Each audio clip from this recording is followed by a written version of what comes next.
Alam mo na ba yung balita na sobrang lakas daw ngayon ng nagbabalik na Tangkari at kaya daw bumuhat kahit sa solo rank game? Sa video ito, i-share ko sa inyo ang item, emblem at combo sa hero na ito. Pero syempre, bagong lahat, kung di ka pa nakafollow sa aking page, so yan, sinubukan ko na nga ito sa solo rank game. Kasi nga bago ko i-share sa inyo ang mga item dito, gusto ko makasigurado kung talagang effective ito. At sa loob ng 13 matches ko so far, isang beses lang ako natalo sa solo rank game at 9 na beses akong naging MVP. Ito ang patunay na kahit hindi ka top global ay kayang-kaya mo itong gawin kung willing kang matuto. Pero ito na nga ang aking history para sa mga hindi naniniwala na ako ay naka-rank game. Tapos check nyo, talagang nakasolo ako dyan. Kita nyo naman, wala akong laro na meron akong kasama, ka-duo man or ka-5 man. Talagang solo rank game lang. Bakit nga ba usong-uso yung carry ngayon? Dahil kaya niyang pumalag sa mga heroes kagaya ni Balmond na usong-uso din. Kung tama ang iyong item at emblem, kitang-kita nyo naman, kayang-kayang palagan ni Carry ang mga yan. So dito nga, sinubukan na rin namin si Alice. Dahil okay nga lang mag-build ng mga defense item dito kay Carry, may hirapan sa'yo ang mga meta heroes na ito. Plus meron ka pang vengeance, kahit yung Lunox may hirapan sa'yo for sure. Kumbaga kahit mahuli ka ng kalaban, may chance pa rin na mabuhay ka kasi nga magunat ka.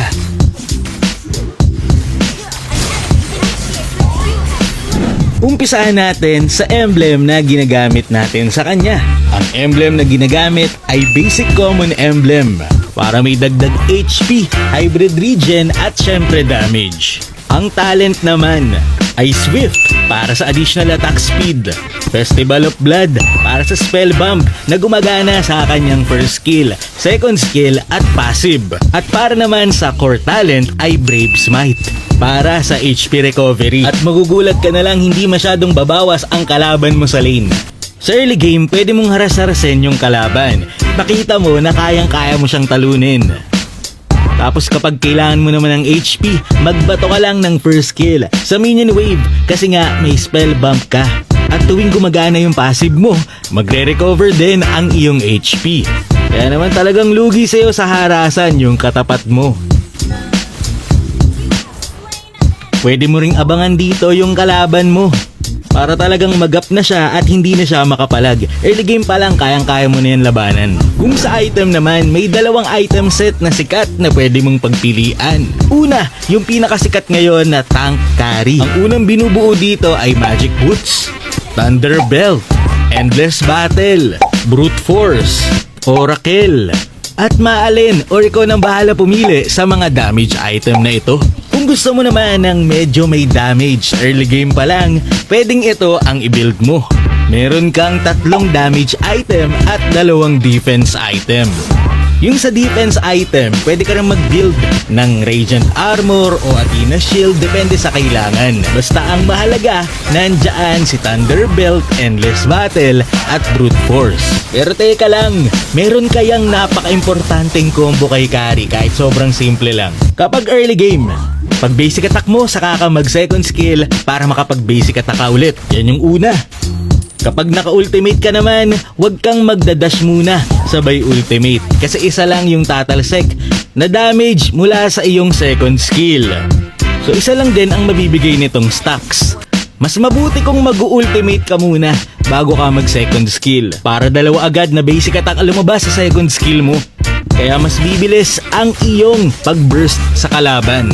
Kailangan mo rin tandaan na kapag meron kang stack sa isang hero tapos may inatake kang iba, mawawala ang iyong previous stack doon sa una mong inatake. Kaya mas maganda kung naka-hero lock ka talaga dito kay Carry. Tapos kung may stack ka na doon sa kalaban, kapag first killan mo ito, make sure na walang ibang tatamaan bago tumama sa kalaban mo. Kagaya dito, yung minion yung unang tinamaan kaya na-reset yung stack ng Layla. Imbes na sasabog na yung passive mo sa kalaban dahil may ibang tinamaan ng yung first skill, nasayang yung passive. Kaya tignan nyo dito kung paano kaharasin yung Hanabi. Minake sure ko na walang tatamaan sa aking first skill nung hinaharas ko siya para magtuloy-tuloy ang stacks. Kung naghahanap ka naman ng pang-counter dito kay Kari, isa sa mga pwede mong gamitin ay etong si Minsitthar. Hindi nga lang siya meta ngayon, pero masisigurado ko sa'yo na kapag nahuli ni Minsitthar si Kari, mahirapan siyang makatakas. Kasi naka-base ngayon si Kari sa kanyang second skill na sobrang bilis ng cooldown. Basta mga matatagal na crowd control, magpapahirap dito kay Kari. Yun lamang for today's video. Lagi niyong tatandaan, ano man ang mangyari, piliin mo pa rin yung hero na magpapasaya sa'yo. Yun nga yung purpose ng laro, para sumaya. Pero syempre, iwasan mo pa rin maging toxic. Maraming salamat sa panonood, and to God be the glory.